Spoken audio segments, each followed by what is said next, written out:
बिहार में बदलाव के लिए एक बेहतर व्यवस्था बनाने के लिए जनसुराज ने जो प्रयास आज से 3-3.5 साल पहले शुरू किया है, वो लड़ाई अब अंतिम और निर्णायक चरण में है। और जो वादा बिहार में हम लोगों ने लोगों से किया था गांव-गांव जाकर कि समाज से अपनी सारी शक्ति बुद्धि लगाकर समाज से अच्छे लोगों को, बेहतर लोगों को चुनकर निकाला जाएगा और बिना किसी जाति, धर्म, पैसे, परिवार के प्रेशर के ऐसे लोगों को चुनाव लड़ने का अवसर दिया जाएगा जो बिहार को सुधारने का हम लोग की समझ से मद्दा रखते हैं। आज आपने सूची अगर देखी होगी तो थोड़ा आपको समय लगेगा उसको देखने समझने में। सबसे पहले तो बात ये कि समाज के सभी वर्गों को उनकी जाति, उनकी संख्या के हिसाब से जो भागीदारी की बात कही गई थी उसके अनुरूप आपको वो सूची दिखी होगी। उसमें अति पिछड़ा समाज हो, दलित समाज के लोग हों, मुस्लिम समुदाय के लोग हों, सामान्य वर्ग के लोग हों, ओबीसी समाज के लोग हों और उसके नीचे भी जिस समाज की जो जनसंख्या है वो उस हिसाब से उनको भागीदारी दी गई है। और ऐसे लोगों का नाम है जिनको सामान्यतः आप राजनीति में एमएलए का चुनाव लड़ते हुए नहीं देखते हैं। कुछ उदाहरण के तौर पर हम लोग के प्रत्यक्ष और अप्रत्यक्ष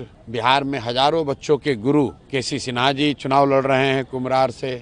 आप दरभंगा से आरके मिश्रा जी जो वहाँ के सबसे एक तरीके से मानिए तो नामचीन आईपीएस पदाधिकारी बिहार के रहे हैं और दरभंगा में बहुत लंबे समय तक उन्होंने काम किया है, उनको आपने देखा होगा। एक साधारण कार्यकर्ता के तौर पर विनय कुमार वरुण जो बरई समाज के हैं और जिस परबत्ता की सीट की बड़ी चर्चा हो रही है, लाखों करोड़ों में डील हो रहे हैं, वहां पर जनसुराज का उस जिले का अध्यक्ष विनय कुमार जी जो बरई समाज के हैं वो चुनाव लड़ रहे होंगे। मटिहानी में आईजीएमएस के पूर्व डायरेक्टर डॉक्टर अरुण कुमार जो अपने ईमानदारी के लिए, अपने कार्यशैली के लिए जाने जाते हैं, उन मटिहानी वो सीट है जहाँ जितने बदमाश लोग हैं वही लोग समझते हैं कि वही चुनाव लड़ सकते हैं।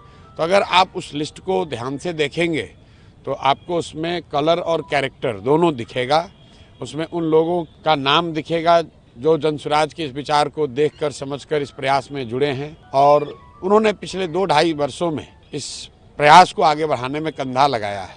सबसे बढ़ के टिकट उनको मिला है जिन्होंने पिछले 2-2.5 वर्षों में सबसे ज़्यादा जनसुराज को आगे बढ़ाने में मेहनत करी है। कुछ लोग को ये लग सकता है कि जागृति ठाकुर या डॉक्टर अरुण कुमार या छपरा से एक्स आईपीएस पदाधिकारी जेपी सिंह, ये लोग कहाँ से आ गए? ये तो यहाँ काम उस मोरबा में नहीं कर रहे थे। मोरबा में मैं जानता हूँ, हम लोग के साथी जय कुसुम जी बहुत दिनों से मेहनत कर रहे हैं, लेकिन मेहनत के अलग अलग लेवल भी हैं। क्षेत्र में संभव है कि जागृति ठाकुर न दिखी हो, लेकिन राज्य के स्तर पर आरके मिश्रा जी ने जो काम किया है, जितना सहयोग, जितना मेहनत, जितना उनका कंट्रीब्यूशन जनसुराज के लिए है, वो शायद किसी दूसरे का नहीं हो।